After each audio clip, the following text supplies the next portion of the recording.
My name is Vihanga. I'm a private tutor based in Victoria. I've tutored over 1,400 students over the last 5 years, and students that come to me for John Monash preparation, over 8 out of 10 of them actually end up getting a spot in John Monash. So this is something I call the Crucible protocol, and it's an intensive program and process that you can use in order to maximize your output for John Monash.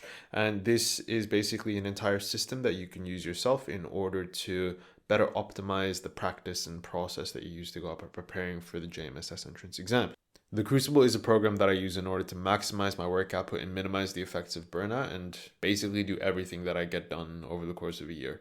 So it's an intense period of time, and what I've done is I've actually modified it to be more easily accessible and usable for JMSS preparation students. So if you're a student that wants to get into John Monash, then this is the exact process I would use in order to maximize every single day and make sure that I'm staying on track and on top of things. So in this video, I'm going to be going through exactly what you should do in each phase of the Crucible protocol and how you can actually apply this system in order to maximize your output. So there are 3 phases in the Crucible protocol. The first one is the purge, the second one is the forge, and the last one is the tempering.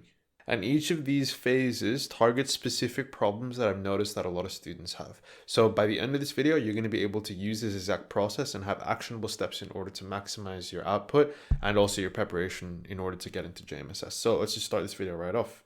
Let's go into the 3-phase process. The first phase is the purge, where we basically isolate and get rid of things. The next one is the forge. This is where we actually put in the work in order to build whatever we want to build. And the last one is the tempering phase, where we basically refine.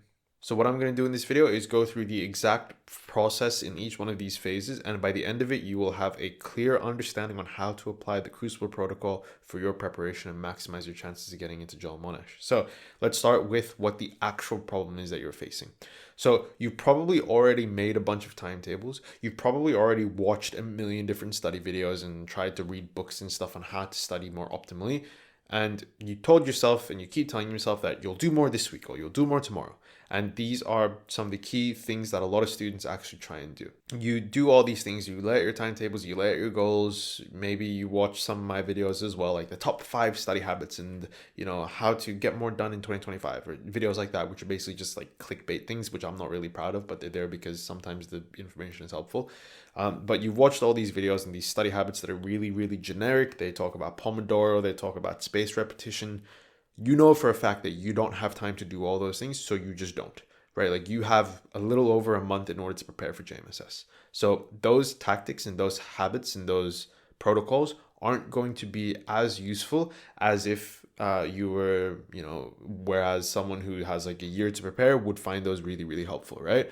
So you keep telling yourself that you'll do more this week or you'll do more today, but then you never actually end up doing anything, right? So the output is still inconsistent. This is a big problem that I've seen from a lot of students, and you're not the only one that's having these issues, and you will not be the only one that has these issues in the future as well. I've taught over 1,000 students. Pretty much every single one of them struggles with stuff like this. Key thing to keep in mind is the reason why these techniques and things don't work, the ones that you're using now, the reason why they don't work is because JMSS rewards fast recall, clear and consistent writing, and pattern recognition and intuition under pressure, specifically under timed pressure. Not only is the exam itself timed, but also the amount of time you have to prepare. So you're under 2 types of time constraints. You have the exam time, which is obviously how long you have to actually sit the exam, and then you have the preparation time, which is how long you have to actually prepare for. So if you're using things like spaced repetition, active recall, all these types of mind mapping things that take too much time out of your day, you will be basically utilizing so much of that resource that you won't have enough time to allocate into things that will actually bump up your scores by a drastic amount, right? So we need to tackle the problem much more intuitively. We need to actually sit down and go, well, what is the actual thing that will maximize my output? And this is the process that I would use. So the first thing we're going to do is the purge, which is basically fixing up our environment. A lot of people, when they say like, oh, hey, I want to be more productive in my day, I want to do X, Y, and Z, they always have so much like random stuff. They always think like, oh, I need to like find more time to do this. I need to find more time to do that. You don't get better by adding time, you get better by protecting it. This is the thing I want you to understand. You don't get better by adding more time, you just need to protect the time that you already have. I'm going to guarantee if I ask you to pull out your phone and look at your screen time, or look at your iPad, look at your laptop screen, look at your screen time by app, you will probably have a bunch of time that is used on things like YouTube, TikTok, Instagram, maybe Snapchat. I don't know. I don't really use Snapchat and stuff, but you will have a bunch of time on these applications. This is wasted time, because when you're on YouTube, when you're on Instagram, when you're on TikTok, you're basically on there for a stupid amount of time, whether that be like a couple minutes or a couple hours, whatever it is for you. That is time that you need to protect, because that is time that you could be using for something else. So it isn't you need to find more time out of your day, because we only have 24 hours in the day. We sleep for like 8 to 10 of them if you're a healthy human being, right? Or an average human being, 8 to 9 hours of sleep a day. You sleep for 8 to 10 of them, okay? You're left with basically nothing. You're left with 14 to 16 hours in your day. And if you have school on top of that, you have basically 6 to 7 hours, not including travel time. So you're only really left with 10 hours in your day. So 10 hours is how much time you have realistically in a day if you have nothing else planned for your day. That's the time you actually have to use for JMS's preparation. 9 hours in a day, maybe less if you have extracurriculars and stuff like that. So you can't add more time unless you cut back on sleep, unless you cut back on school, which I'm not recommending you do, because school is important, sleep is important. Okay. So you need to protect the time that you actually have. So find the time that you're wasting on applications and things like that. Find the time that you're not being optimized. For example, you take 30 minutes to take a shower, you roll around in bed for 40 minutes, right? Or 10 minutes, whatever it is for you. Find those moments where you are basically wasting time and optimize those, right? Protect the time as if it was valuable, because it is.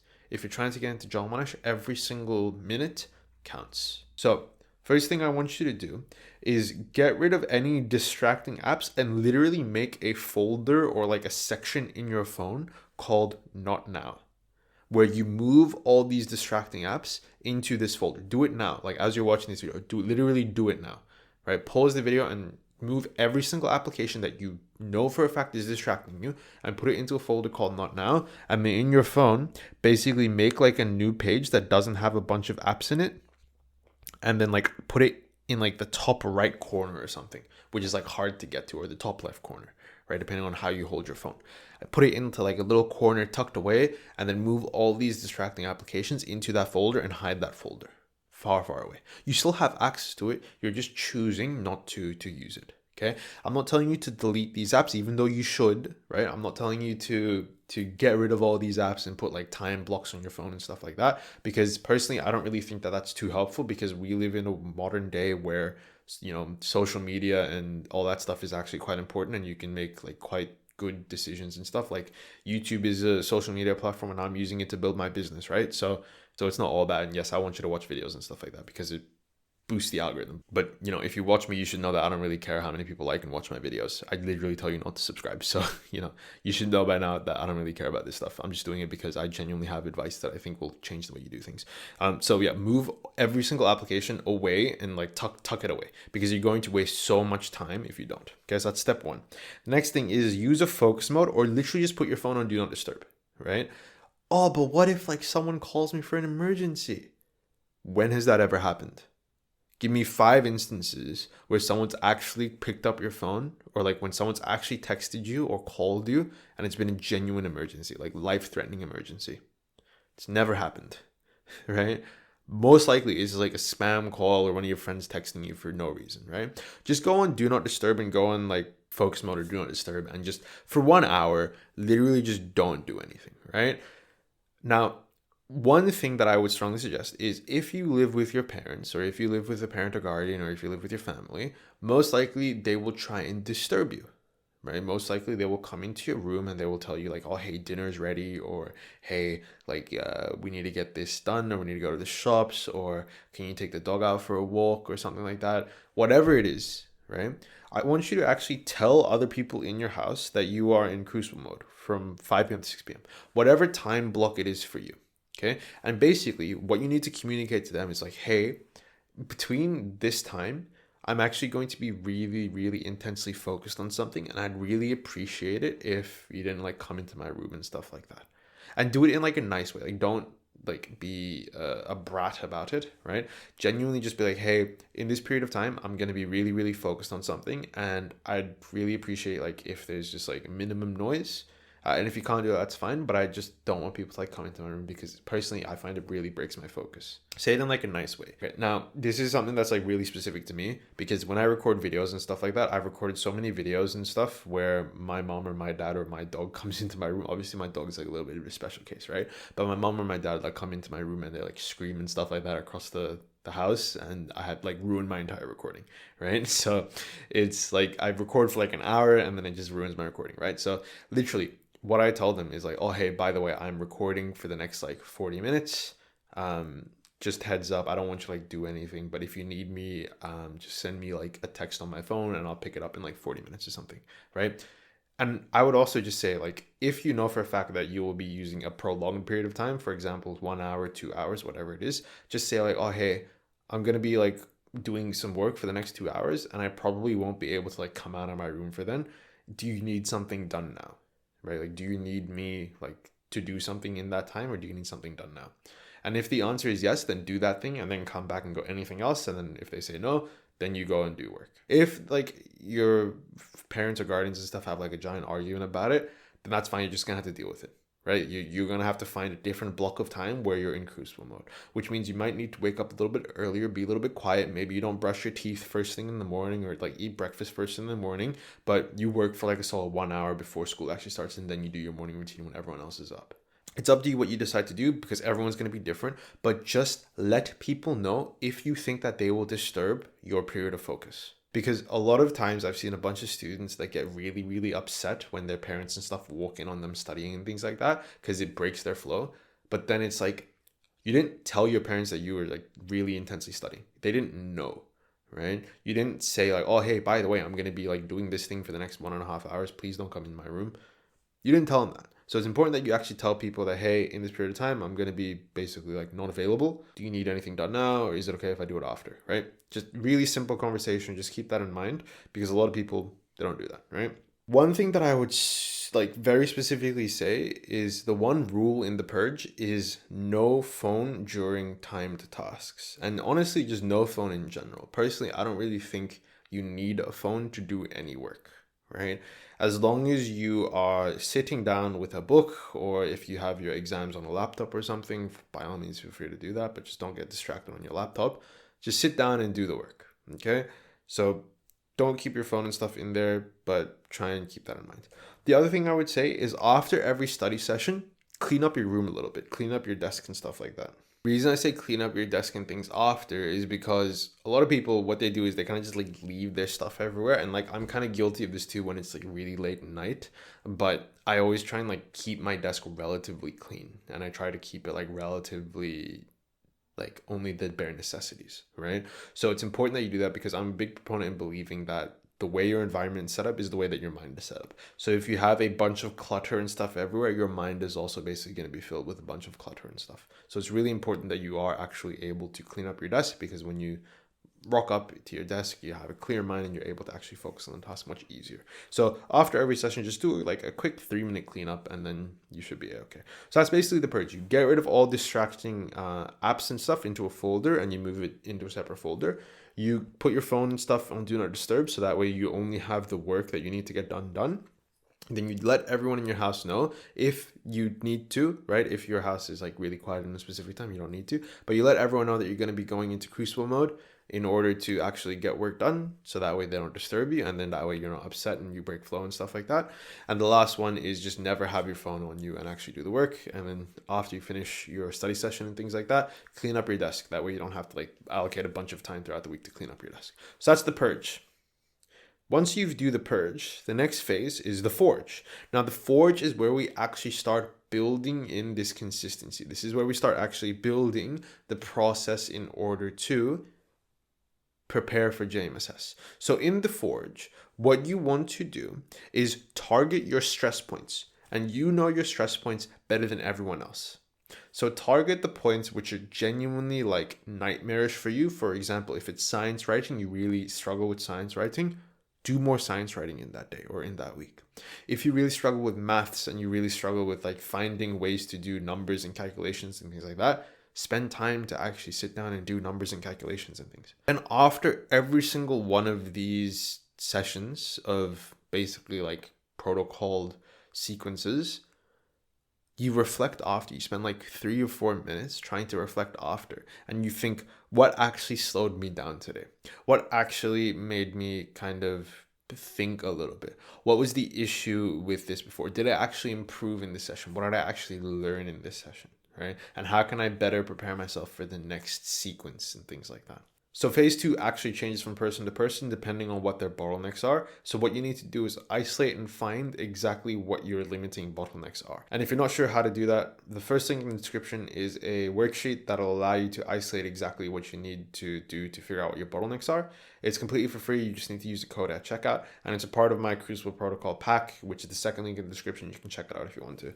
Now, one thing I will say when you're doing this is whatever notebook and stuff that you're writing your audits down in, you should use a notebook or checklist and have it in your study spot at all times. So that way, when you're actually doing your work and stuff like that, you always just have that in the back of your head. So that way, when you go through a question and you see a certain question and stuff, then what you can do is you can just go, oh, hey, like I remember this from 3 study sessions ago. So I know exactly what method to use, right? Cool. So that's the forge. The last part is phase 3, which is the tempering. Now, the tempering is basically the process that you use in order to further refine the imperfections that you currently have in order to maximize the output that you get. So what you should do is you should use a failure log in order to actually track what went wrong and what to do next. I have an entire process called the RWC method, which I'll make a video about. It's also in my Crucible protocol pack, second link in the description.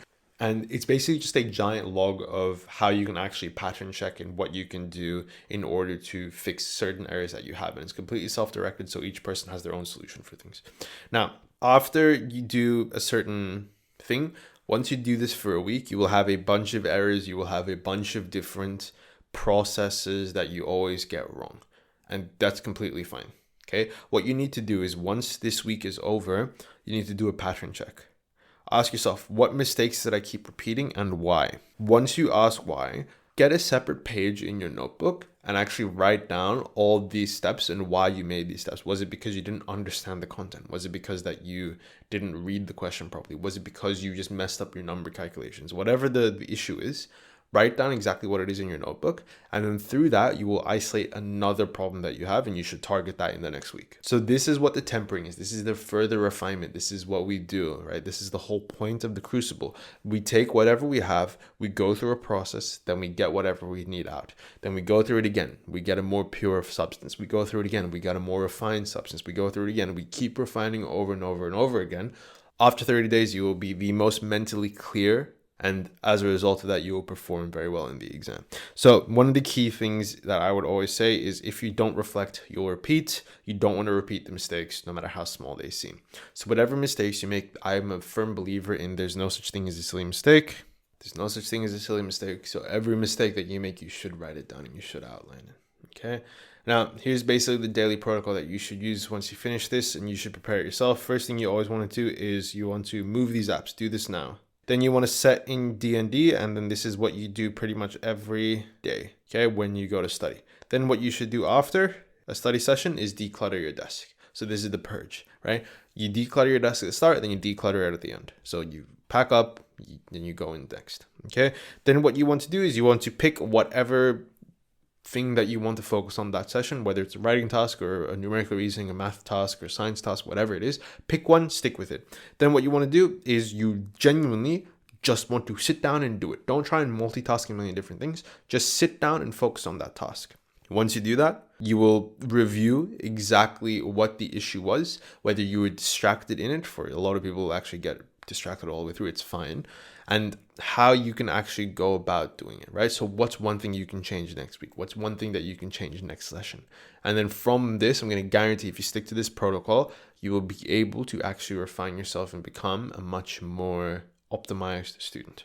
Anyway, that is the Crucible protocol. Hopefully you found that helpful. If you want my Crucible worksheets to supplement your 30-day journey, feel free to check out the second link in the description. Other than that, you know the drill. That's it. That's the video. Don't like, don't comment, don't sub. Log off and do something else now. I'll see you tomorrow. Bye.